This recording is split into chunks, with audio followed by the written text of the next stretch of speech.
It's been a while since we have seen content for Civilization 6, but recently Firaxis has announced that we will be receiving 6 leader packs over the coming months, kicking off with the Great Negotiators pack in just a few days.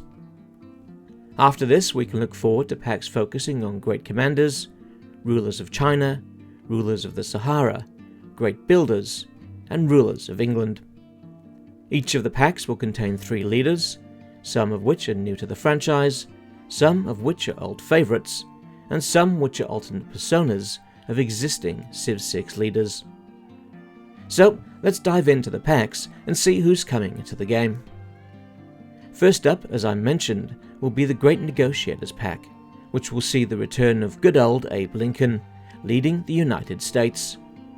We last saw Abe in Civilization V's American Civil War scenario, so it will be great to see him added to the full game once more. Joining Abe will be Queen Mbande Nzinga, leading the Congo. She was in the game as a great general, but has now been promoted to a playable leader.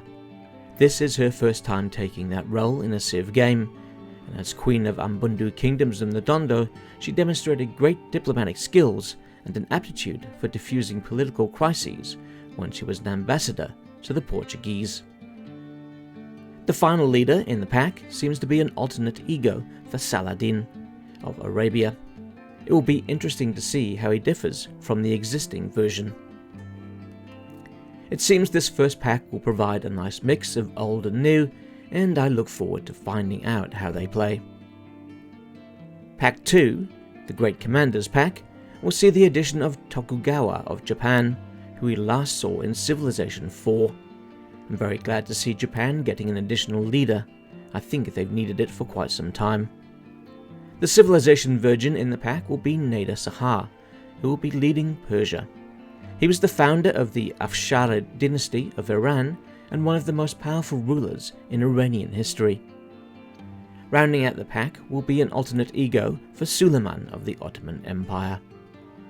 It's interesting to note that this second pack will require you to own both Gathering Storm and the Persian Macedonian DLC to play the alternate Suleiman and Nader Sahar leaders. With this pack focusing on Great Commanders, I must say I'm a little disappointed we didn't get to see the return of Napoleon to the franchise, as I think France could do with another leader, and Napoleon is always fun to play. For Pack 3, titled Rulers of China, we see the return of Wu Zeltan, who last appeared in Civilization 5. She will be joined by Emperor Yonggul, who is new to the franchise. The 4th son of the Hongwu Emperor, Yonggul is famous for leading a rebellion against his nephew, the Jianwen Emperor, when he began assassinating his uncles to solidify his hold on power. Yonggul is an interesting addition, and I wonder if he will perhaps be focused on loyalty to fit his history. The final leader in the pack is an alternate version for Qin Shi Huang. This will give China a lot of options to play with, which is great, but I must admit that part of me wishes that more existing nations were receiving a second leader, rather than some getting their 3rd or 4th. Pack 4, Rulers of the Sahara, sees the return of one of my old favourites, Ramesses II, leading Egypt. It's been a while, my old friend, and I look forward to fulfilling the promise of Egypt together. Once again, we receive a leader that is new to the franchise, King Sundiata Keita for Mali. A great addition, I think, seeing the founder of the Mali Empire come to the game. The final leader in the pack is Ptolemaic Cleopatra, an alternate ego for the Cleo we all know and love. Like Pack 2, this pack has some DLC requirements. If you want to play as Sundiata, then you will need to own the Gathering Storm expansion.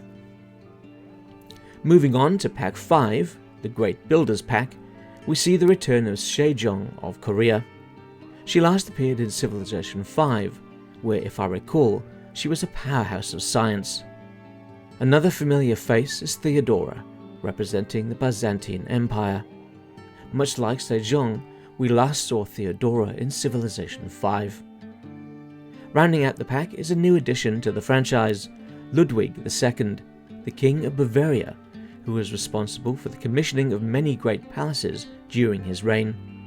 In-game, he will represent Germany, giving them a much-needed second leader. To enjoy the Great Builders pack, you will need to own both Rise and Fall and the Byzantium Gaul pack from the New Frontiers Pass. The final pack we can look forward to is Rulers of England, where we see the return of Elizabeth I, who last appeared in Civilization V. Joining her are two alternate leaders that already exist in Civilization VI, Queen Victoria and Harald Hardrada. While it's nice to see the return of Elizabeth, it would have been great to see a more modern leader for England. Winston Churchill would have been nice, or maybe a time-limited Liz Truss, who only lasts 20 turns before being switched for another leader. So, there we have the different leaders coming in the next 6 months. On the whole, I think it's quite a nice mix, but I also think a few opportunities were missed. What are your thoughts? Are you happy with the roster that has been revealed?